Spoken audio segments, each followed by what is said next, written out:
Hi there. Hello. I'm here with Grandpa Dave at Alma and Grandpa's house in Newport Beach. It's November the 19th, 2016. Grandpa will be 87 in 3 weeks or thereabouts, December 5th. December 5th. And we're talking about the old days. So I was going to ask Grandpa about his earliest memories and his parents and growing up and things like that. Um, can you tell us maybe a little bit about the family history, where people came from? Well, the first Lindbergh homesteaded east of Cambridge, 3 miles east of Cambridge along a lake, Lake Fanny. Do you know what year it was, roughly? I've been told 1875, but I don't know for sure. The house is still standing and it was built very early so that the walls have clay inside. And not many houses have that anymore. So it's kind of historic. No one is living there now. What kind of construction do you know? It was just regular wood construction, nothing unusual. Milled boards? Yeah, milled boards. How big was it? Downstairs was a kitchen and a little pantry and a small living room and 2 bedrooms. And upstairs there were also 2 bedrooms. No bathroom. It had an outside privy. And is this where you were born? I was born there, December 5th, 1929. Apparently the doctor assisted from Cambridge. I'm not sure if it was the same doctor my mother Hannah worked for later. If it was Dr. March. Dr. March. And so your grandpa built that house? I don't know if he built it or had it built. It was, as far as I know, the original house on that property. There were 90 acres, and part of it was in the lake. So later during the drought period, there was actually enough land so that farmers could cut hay in what was originally all lake. The lake was a couple miles long and not quite a mile wide, called Lake Fanny. Do you know anything about um, who moved there initially and you think around Um, 1875? I don't think anyone lived there right away. I'm not sure later on it seemed like most of the family came from Isanti, which is the next town south of Cambridge, but we never lived in Isanti. So I don't know how it was decided that some of the Lindberghs moved into this place east of Cambridge. And do you know which of the Lindberghs moved in there? I'm not sure, but I think probably Grandma and Grandpa Lindbergh. Grandpa Lindbergh had died before I was born, so I never knew him. What was his first name? Can't remember right now. But they had 6 sons. 6, I think, that survived. 1 or 2 died, I think, in the Spanish flu. So the brothers that I remembered were Clarence and Arthur and George. Let's see, should have been one more. And they were living there at the time when you were born, or? Not exactly living there. It seemed like they would come and stay. And they also stayed in a little house that apparently they rented from the neighbors. In fact, that's where my grandmother stayed as long as I remember her. not with us. She would come with us during the summer. We had kind of a shed on one side of the house, and she lived in that shed and had her own little kitchen and area. I suppose it was supposed to be kind of a mother-in-law's house. What was her name? Sigurd. Sigurd. Sigurd. Sigird? U-R-D, I think. Sigurd, okay. And you said your grandfather was already, He was dead already before I was born. but he didn't die in the Spanish flu, you think that was, Died from the Spanish flu, I thought, but I wasn't sure. was this an earlier round of the Spanish flu before the 1917 then? No, I don't think he, maybe he didn't die from the Spanish flu. I thought he died in the 1920s. Well, that would have been some years after, so if it Right. crippled his health or something, I suppose that's possible. All right, so is that where your parents were married? Was there in Cambridge? I don't know if they were married. They might have been married in Isanti in my mother's grandparents. They had originally settled in Iowa.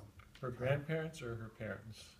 Her grandparents, So your great-grandparents my great-grandparents. were from Iowa, you think? They settled in Iowa around Kyron, K-I-R-O-N, Kyron, Iowa. What was their name? Were they Swansons? They were Swansons. You know- Peter Swanson was my grandfather, Peter? Peter, and he was my mother's father, of course.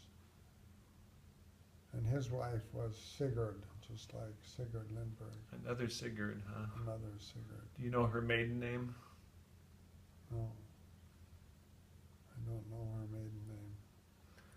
But they had moved from Iowa, presumably, at some point to First, Minnesota. they moved just across the Minnesota border in Triumph. And then later they moved up to Isanti. So when I knew them, they were living in a house just outside of Isanti. Isanti was the next town south of Cambridge. Closer to the Twin Cities. Right, but only 7 miles away from Cambridge, And another 20 or 25 to Minneapolis. Minneapolis. Okay. So I remember us going to that house quite regularly for Christmas or Thanksgiving or different family get-togethers. The Swansons side were very family-oriented, and the Lindbergh side was almost never gathered in one place, so it was kind of strange. Wasn't your dad the only one of the 6 or whatever that got married then? Well, Clarence was married, the oldest one, and there was one other one that was married. He lived in Minneapolis. Did you have any cousins on the Lindbergh side? Yeah, a couple. The nearest one was Victor Lindbergh. He lived in Cambridge in town, and when I knew him, he had a trucking company. And then what about your Swanson cousins? I had lots of Swanson. We were closer to the Swanson cousins because my mother was close to her brothers and sisters. She had 2 brothers, Joel and Paul. Joel worked for the Great Northern Railroad. At first he worked up on the Iron Range in Hibbing. And when we lived in Cohasset, after moving to Cohasset from Cambridge, he would come and visit us quite regularly. Paul, her other brother, was in Isanti until later on he moved to Alaska in 1940. And Joel was married, and had 3 children. And the others that got married were Hilda, she had 3 children, and Hazel did not have any children. So my cousins were the 3 from Joel Swanson and the 3 from Hilder's. They What were were Andersons, Anderson? Okay. Ernie and Hilda Anderson. Hazel was Hazel and Charles Bellin, Belin. Bellin, Bellin. And they eventually moved to Alaska also, didn't they? Henrietta did, the one who wasn't married. Oh, okay. The others, they would talk to each other on the phone very regularly. Hazel and Hilda and my mother.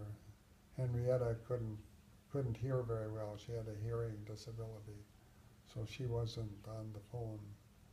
And she was the one that moved away to Alaska. Hmm. So it was Hazel and Hilda and my mother. They would talk on the phone every day. So you were born then in Cambridge. Born in Cambridge, and we moved up to Cohasset to rent a farm. And I never knew why we did that, because we were on I thought, a good farm there in Cambridge. But I was too little to know what was going on. And this was near Grand Rapids. West of Grand Rapids, about Which- 7 miles west of Grand Rapids. And you told me before that all you can remember is just being cold all the time there. I was always cold. It wasn't too far from International Falls, which is the coldest place in North America normally whenever weather forecasts are given. It's the coldest in International Falls. And even though it was only 100 or 150 miles back to Cambridge, you were mentioning it felt like going to the tropics when you moved back down. You were so happy. I was so happy to move back. For one thing, the water in the lake in Cambridge was warm enough to swim in. It seemed like the water in the lake up in Cohasset, that farm, you couldn't even swim in it during the warmest part of summer. Mm. And the house had no insulation. And there was a wood stove. And the wood stove tried hard, but it could hardly take the chill out of the house. And it had the bad habit of having chimney fires regularly. Of course, when you burned wood all the time, the chimney would get coated and then catch fire. And I remember some cold winter nights when it would catch fire. My dad would have to crawl up along the side of the chimney and put on wet potato sacks to keep the flames from shooting out and setting fire to the house. Meanwhile, the fire was blowing out of the top of the chimney like a giant candle. So it was like there was a big yard light you could see all around the house from the fire. And of course, being less than 5 years old, I was afraid the whole house was going to burn down. Would they burn themselves out, those chimney fires? Yeah, eventually. How quickly? Are we talking 10 minutes or more like an hour or two? Or Well, no, it would burn out in less than an hour. yeah, But the first 10, 15 minutes were the worst, pretty scary, huh? because it'd be coming through upstairs too in the attic. There was a small attic. My dad had to be in there with his wet potato sacks, trying to keep it cool and keep the flames out. So I learned to love the sun. Whenever I could be in the sun, I was happy. I was the happiest when I was in the sun, sheltered by the wind, from the wind by something, either on the sunny side of the house, or if there were some woods, in some sunny part of the woods. That's what you always loved, was the sunny side of the house, or sunny of the part of house. the woods. I loved that. So you then moved back to Cambridge, which is where you grew up. After that, at the age of 5, at the age of 6, we actually moved back. My brother Dean was born when I was 5. That was the biggest event I remembered from living in Cohasset, because nobody had told me I was going to have a brother, so it was a shock to me, and I wasn't too pleased. So I was the center of attention until then. Did you kind of take it out on your brother a little bit when? Yeah, I think so. I don't remember specifically what my mother says I did. So he was 5 years younger than I was. And so growing up, we were never in school, at least not in the same classes together. So he wasn't exactly as close as you would think brothers would be. It was almost more like a cousin. But was a friend, and we have been friends all our lives. Do you have a favorite memory of growing up early years in Cambridge? I don't know if any single memory was a favorite. It was always liked playing with my dog. He was Rover? Rover. You had said he was a German Shepherd mix, you think? Yeah, What would you do with Rover? we would play ball and hide from each other. Would he hide from you? Well, it seemed like he'd be hiding. I wouldn't know where he was. I would hide from him more than he hid from me. Yeah. Did he like Oh, to? school. I remember starting school, first grade. I loved school. As I told you before, I remember the first day of school, riding the school bus, and my mother drove our car behind the school bus to make sure I would get there okay. She was so worried about you, huh? Getting there safely. I might get lost or something, I guess. You never can trust those bus drivers, I guess. My mother was kind of the first helicopter mom. She was always afraid that I was going to do something and hurt myself.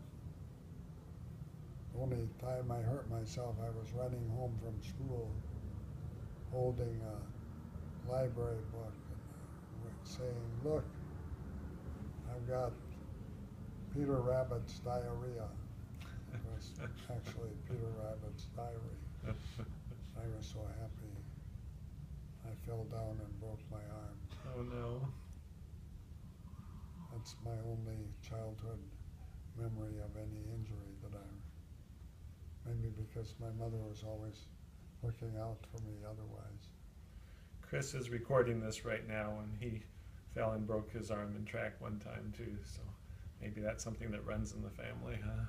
You broke your arm too in Japan, do you remember that? No, I don't think I did I? I think you did. I cut my leg one time, I remember that. Maybe that was it.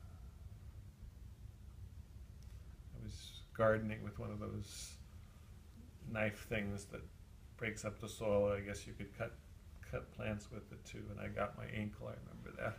I still have the scar here. All right, should we take a little break? Okay.